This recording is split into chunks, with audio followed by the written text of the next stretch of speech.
see me? Yep. Are you filming? Yeah. Okay. This is the yurt, and I'm making this video because this yurt I lived in 15 years and it cost me $8. So hopefully later on I'll fill you in on the details of that. But anyway, things are about to change. This is the yurt, and come here and look at the door a little bit. There's some weird painting details that are easy to do. That'll make your little garbage scrounge wood look a little better. Okay, so come on inside. Can you see anything? Come on down a little bit. Can you see me? Yeah? Okay. Yeah. So, the only part of this yurt that I bought is the little cable that goes around the side, because they don't make baling wire anymore. Otherwise, I would have made it out of baling wire. But it does have to hold the yurt together. And the rest of it was all scrounged. There's little coins for rivets, because there's like 500 rivets in a yurt. And if you paid $0.25 each for those, that would be a lot of money. So I make them out of a roofing nail and a couple of coins. The wood stove is thanks to the federal government. That used to be downtown where the Indian Museum is now. They left their trash can when the FBI moved out, and I made it into a wood stove.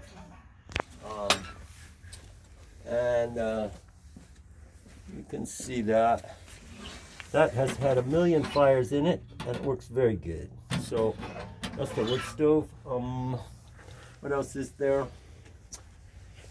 The food. I used to have beds when my daughter was living in this yurt with me, just out of high school and back and forth to college and stuff. A couple of raised beds that would fit in the wall real nice, and sliding cardboard boxes for underneath for all your clothes and stuff. You can live with a lot of, and you can make, I used to have bookshelves, a little set of bookshelves, carries a lot of stuff. But when I was going back and forth to take care of sick relatives, I noticed every time I came back from civilization that it was really hard for me to get up and down off the ground. So I tore out all the furniture and just get up and down off the ground. So it's better for me. I do have furniture. I pulled these boards out of a burn pile in Montana when I was up there. So it's handy to cook. This is my kitchen, and got cold running water there, and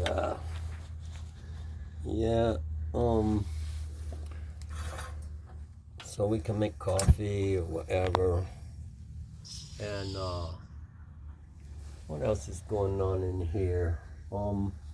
Again, all these little yurt lattices, they're all painted with this little tricky way. What's the tricky way? Well, I do it with a little roller that I burn with a nail. Oh, you burn it with a nail to make a little foam roller that you burn with a nail? Yeah. This is the direction of Mecca. Yolohi. So that's the shortest distance to Mecca. Right there. Goes over Greenland and whatnot. And this is a new globe that I have rearranged because I was having a hard time visualizing it all. I relocated the north and south poles away from that cold weather. I put the North Pole there where the Kaaba is in Mecca. So it turns out that we're facing that kind of a porch, the Hatim, and we're kind of kitty corner to the meteor that's in the corner. And you can see the line goes from New Mexico here and across whatever that is up there. Is that Nova Scotia? Anyway, goes over Greenland and Scotland, through all those nice Bulgarian countries and everything, and winds up in Mecca. And it's a nice place to pray from. How did you figure out how to make the yurt so light in terms of the building way that you made it? I made it light because I didn't have money to make it heavy. I guess. I just use little scraps of wood, so it's just little 1-bys here. There's simpler ways to do it, but I would say 3 of the most important things that I learned, and most what I learned from really old black and white pictures from Kazakhstan. There was a German guy who was a photographer, and he went out to Kazakhstan in the mid-1800s, and he took hundreds of pictures of the people there in yurts and put them up and down. And living in them, it took me years to figure out, every time I had a problem, the answer would be in there somewhere. So it's the modern system don't work too good. This yurt has been through 65-mile-an-hour winds and done fine. Yeah. But I used to have to rush home when it was windy because the rafters would pull out as the thing would move. And then I finally put little ties on. So each rafter is tied in, and it can come and go in the middle here. It can lag there. And the give is in there. And the other thing is you want those things because in every picture, everybody's drying out all their clothes and stuff like that. That's what they're for. Hang stuff out of reach of whatever. Make them long. And there's shade cloth over the skylight. Yalla. And a shower curtain that I found somewhere. Beautiful shower curtain. Yalla. The shade cloth is to keep it from being direct sunlight and burning your stuff and heating you up too much. Would you say that the thing that makes it most architecturally sound is those little things that you added, the tiny little things? Those are really important. The most important thing, one of the most important, there's 3 things. Yeah. One of them is that. The other one is something you can barely see. But it turns out that you think that the yurt roof is made of triangles because all these rafters are coming in. They're not. You should look at the yurt roof like a stud wall. Parallel lines. Before you put the plywood on, you can squish it either way. So what happens if you get a big snow load or even a lot of wind is it will start to twist. The whole yurt roof will start to twist. Twist down. It will twist, and then one side will dip down, the other side will come up, and it'll kind of explode. Especially with snow load, because if you're gone, it'll melt on the south side and leave 1,000 pounds on the north side. Right. So what you do is you tie something diagonal across it, and you probably have to step in to see this. All I had was some nylon cord, but it's worked for 5,000 pounds of snow load. These are tight, and they just go bink, bink, bink up here and back down like a spider web. Okay? And it's perfectly adequate. Wow. It just has to keep it diagonal. Together. And I learned that one actually by looking at the pictures. At a picture, because I was thinking wood or something like that. Put it on with screws. No. Just a tiny little string. Had these little woven belts that they did that with, just enough to keep the thing from twisting. Another thing that's really important is that when the wind blows, it'll blow the roof right off it. Yeah. So I put a cord in originally. Now these don't even have a cord. They don't need it because it's super tight, because I found some canvas last year and made a new roof for it. But to tie it down. So I got a frame running all the way around this thing on the ground, full of dirt. Because in New Mexico, the dirt's real warm, and it's very warm to live on top of in the wintertime. So I made a 2x4 frame, which is being eaten steadily by my ant friends. I'm losing this piece here. It's kind of getting sketchy. You notice how they took the one you needed the least at the front. Well, it's because there's little crumbs here and stuff. You know, I'm sitting here eating, so this is kind of their favorite place to live. Although they're all the way around it. I leave a little room for lizards to get in and out to keep the ant population from getting too out of control inside the yurt. But these little boys are very important. They're just come down here and they're screwed into the frame. that's on the ground, and the frame is staked into the ground. Just a little screwed together 2x4 frame. Yeah. Come on in and have a seat. Wow. Sit anywhere you like. Yeah. Okay. You good? Yeah. So, when COVID hit, it got so hot because they quit flying, Yeah. and the radiation from the sun was at least 3 times stronger than usual for the first couple of months. Yeah. So this is the Yurt skylight is tied on in 3 places. So if the wind is blowing that way, then I'm going to open it up just by sticking a little liter bottle in there, facing the way away from the wind. So that's going to take heat out that way. Oh, it'll pull it out with the wind. It'll pull it out, and then the other thing is I didn't attach, the last time I put up the Yurt, I didn't attach the canvas to the bottom, to the frame. I didn't screw it in like usually. It just overlaps the wood. So what I do now is if the wind is coming from here, it's shady over there, I just stick these liter bottles in it like that. You make nice lights to read by and stuff too when you're laying down taking a nap in the daytime. Yeah. And you can get a nice little cross breeze going along the ground. Wow. And it will cool you down quite a lot. Wow. So, what would you say are the things that you've done specifically with this yurt for this climate, in comparison to yurts in the climate in Kazakhstan and stuff? well, again, all this stuff here is all stuff like that I've learned. Like they make walls out of reeds, just vertical reeds. They weave them together, and so they make reed walls places where they need more ventilation.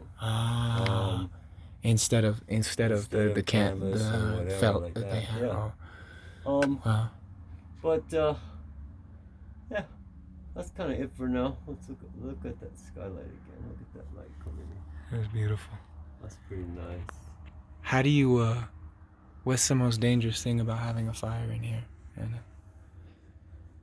I can't think of anything dangerous. No? Except that the fire has to be very small. It has to be. Otherwise it's too hot. Oh, it's too hot. Because you got most of the winter, anytime we have a fire going, the door is wedged open about that far. You know, yeah, it's easy to make it warm enough. Okay. Cooling it down is different. I have that shade cloth that I rig over the top of it in the summertime. But yeah, this is pretty much it. So it's stripped down to bare bones because I'm about to take up the rugs, take out the stove, and start making an adobe dome here. So I've decided that the size of my adobes is about like this. Okay? It's my copy of Don Quixote. El Maestro. So if it doesn't work out, you know, at least I'm in good company. But basically, I'll be taking out the rugs, and I will be starting a roof at the ground level and laying adobes in an arch up to about here. No? Yeah. So that'll be a roof, and I'll just work under the yurt. Yeah. So it'll be cool. Yeah. I'll have a little skylight, couple of thing here. Yeah. And I'll be going down a few feet. Yeah. So eventually, this will be roof going here. Yeah. And floor will be 3 or 4 feet further down. Yeah. And the reason I'm doing this is because I'm not getting old, but I am getting older. It's kind of cold in the winter time. I need to get more dirt between me. I mean, the prairie dogs and the pack rats, everybody is more comfortable than me. And that is just not right. The best thing about yurts, because I used to live in teepees, is that if you put up a teepee, people call the cops. Oh, shit. And if you put up a yurt, they think you're a really nice person. Oh, shit. And that the Dalai Lama is coming to visit you or something. So Jesus. for some reason, yurts are really nice. And I'm hoping to build a little Sufi tomb here for myself. Far enough underground, so the day that I take down the yurt, nobody notices. There's a certain amount of mud here. And the exit will be a tunnel about 20 feet away. yeah. So just back up here. So right now, here I am sitting up here, and the door is going to have to be down about 3 feet with kind of a little Slant out. causeway. Yeah. So I can dig all this down. So we should have a doorway that's top of it is about here. It's down in there, and then just kind of like we'll see. And oh, come in here. Before we finish, I wanted to read this thing that's here. And it's kind of why I'm making this video, because I really don't want to be doing all this stuff, videos. I like making things, but this is a saying of Abdul Qadir Jilani, who was like one of the greatest Muslim Sufi guys. Anyway, he's even the straightest Muslims gotta say this guy's like great, right? So I read this quote. He said right before he died, he said, "My brothers and sisters, I did not arrive at union with Allah, glory be to God, by staying up all night in worship, nor by staying aware all day in fasting, nor by staying engrossed by learning knowledge. Rather, I arrived at union with Allah, glory be to God, by generosity and humility, and letting my breast be at peace." So I'm a little bit not at peace because I'm being filmed right now, and I'm humble enough, believe me. But the thing is, in fact, I didn't want to make videos of this, but it's the generosity part, because by living in an $8 structure for the last 15 years, I was able to take care of family members that were sick, and there wouldn't have been enough money to pay for that care.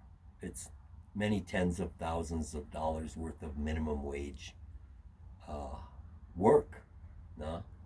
And I was able to do volunteer work at the penitentiary with solitary prisoners, and now I'm able to babysit my grandkids so that their parents can run around and make money.